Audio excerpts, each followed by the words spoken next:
Waalaikumsalam warahmatullahi wabarakatuh. Kami akan membacakan materi manajemen sumber daya manusia dan pengadaan personalia. Yang beranggotakan saya Ivan Rono Putra, Saya Ahya Utara Fitutahid. Saya Indra Prasetya Asin. saya Rini Giato. Saya Lutfi Andika Pratama.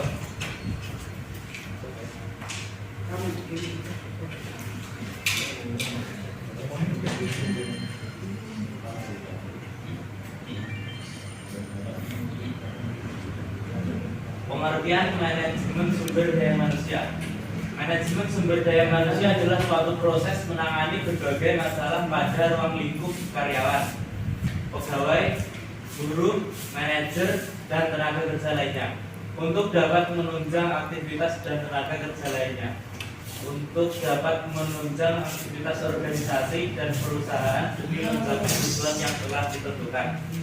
Bagian atau unit yang mengurusi sumber daya manusia adalah Departemen Sumber Daya Manusia atau dalam bahasa Inggris disebut HRD atau Human Resource Department. Pengertian manajemen sumber daya manusia menurut para ahli. Menurut Hasibuan, sumber daya manusia adalah kemampuan terpadu dari daya pikir dan daya fisik yang dimiliki individu. Menurut Sony Sumarsono, sumber daya manusia atau human resource mengandung dua pengertian. Pertama, SDM mengandung pengertian usaha kerja atau jasa yang dapat diberikan dalam proses produksi. Pengertian kedua, SDM menyangkut manusia yang mampu bekerja untuk memberikan jasa atau usaha kerja tersebut. Menurut A.F. Toner, manajemen sumber daya manusia adalah suatu prosedur yang berkelanjutan dan bertujuan untuk memasok suatu organisasi atau perusahaan dengan orang-orang yang tepat untuk ditempatkan pada posisi dan jabatan yang tepat pada saat organisasi memerlukannya. Pengadaan personalia atau pegawai di lembaga pendidikan. Di lingkungan lembaga pendidikan, tenaga kerja atau pegawai dapat dibedakan menjadi dua kelompok, yaitu tenaga teknisi atau tenaga profesional atau tenaga edukatif, guru, dosen, pengajar, yakni personal pelaksanaan proses belajar, mengajar, dan kegiatan kependidikan lainnya. Dua, tenaga administratif atau tenaga non-edukatif, non-guru, non-dosen, yakni personal yang tidak langsung bertugas mewujudkan proses belajar mengajar, antara lain meliputi pegawai TU, pegawai laboratorium, keuangan, sopir, pesuruh jaga malam, pegawai perpustakaan, dan lain-lain. Dalam rangka pengadaan personil atau rekrut personil terutama guru, banyak cara yang dapat dipakai, yaitu A. Spoil system, yaitu sistem pengadaan personil yang didasarkan pada kesamaan kepartaian dalam arti pengisian pekerjaan atau jabatan yang ada di perusahaan teman separtai tanpa atau kurang memperhatikan apakah kandidat memenuhi kualifikasi atau tidak. B. Nepotism system, yaitu cara mengadakan personil yang didasarkan pada hubungan kekeluargaan. C.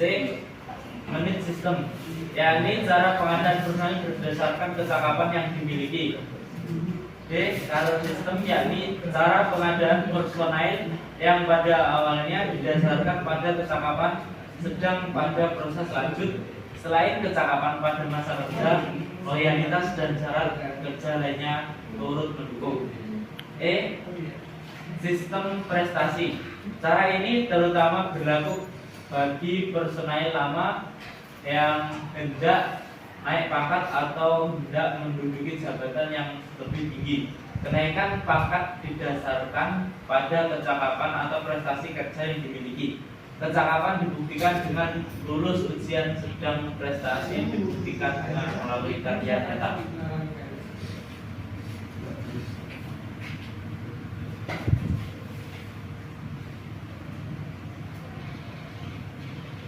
Standar pendidik dan tenaga kependidikan. Standar pendidik dan tenaga pendidikan PTK nasional ditentukan untuk menjaga kualitas pendidikan atau output hasil pendidikan. Kualitas sumber daya manusia SDM yang tinggi dan unggul serta dengan keterampilan yang up-to date hanya dapat dihasilkan dari para pendidikan yang berkualitas. Pendidikan yang baik akan sangat ditentukan bagaimana tenaga pendidikan yang baik juga.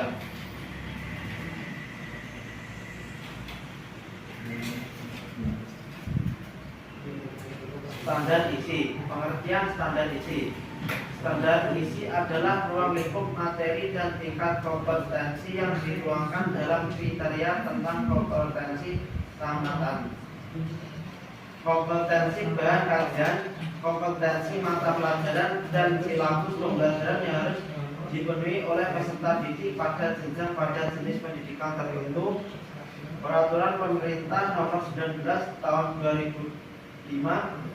Standar isi ditetapkan dengan Peraturan Materi Pendidikan Nasional Nomor 22 Tahun 2006. Standar isi memuat 1. Kerangka dasar dan struktur kurikulum. 2.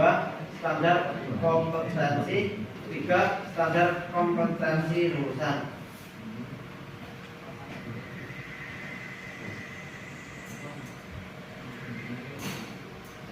Tenaga administrasi sekolah. Manusia dalam kehidupan dan penghidupannya memiliki berbagai peran. Tenaga administrasi sekolah dalam kesehariannya dapat berperan sebagai administrator ketika di sekolah. Mungkin berperan sebagai kepala rumah tangga ketika di rumah, berperan sebagai anggota ketika rapat di suatu organisasi, berperan sebagai pemain dalam salah satu cabang olahraga, dan sebagainya. Peran itu dapat saling mendukung dan dapat pula saling bertentangan. Peranan memiliki harapannya adalah kepala sekolah, guru, pendidik, tenaga kependidikan, dan orang-orang di luar sekolah yang berkepentingan dan peduli dengan sekolah mau dan mampu memanfaatkan peranan dan fungsi tenaga administrasi sekolah dengan sebaik-baiknya.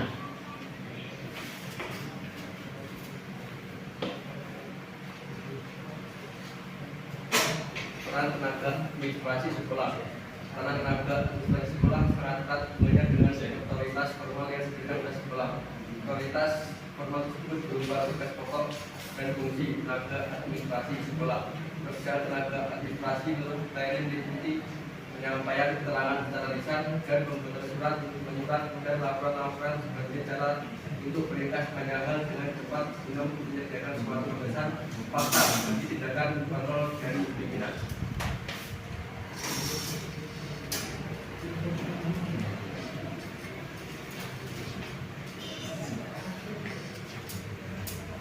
Fungsi tenaga administrasi sekolah. Fungsi ialah sekelompok tugas pekerjaan meliputi berjumlah aktivitas yang tergolong pada jenis yang sama.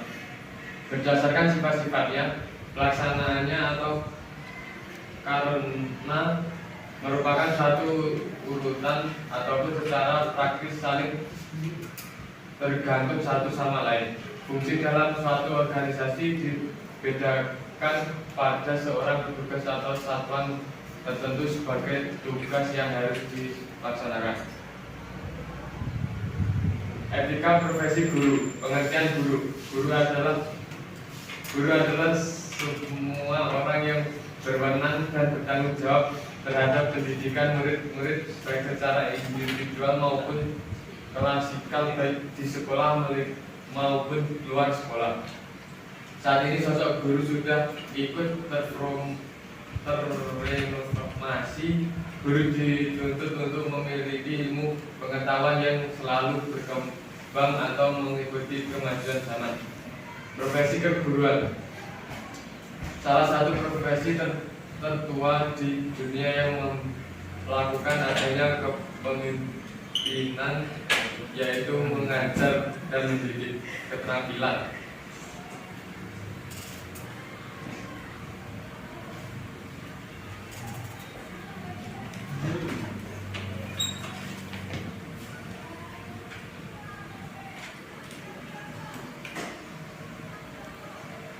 Baik, demikian presentasi dari kami. Mungkin ada yang ditanyakan? Tidak. Baiklah, kalau tidak ada yang ditanyakan, saya akhiri presentasi dari kami. Apabila ada kekurangan dan salah, kami mohon maaf. Bila kami berhidayah, assalamualaikum warahmatullahi wabarakatuh. Waalaikumsalam warahmatullahi wabarakatuh.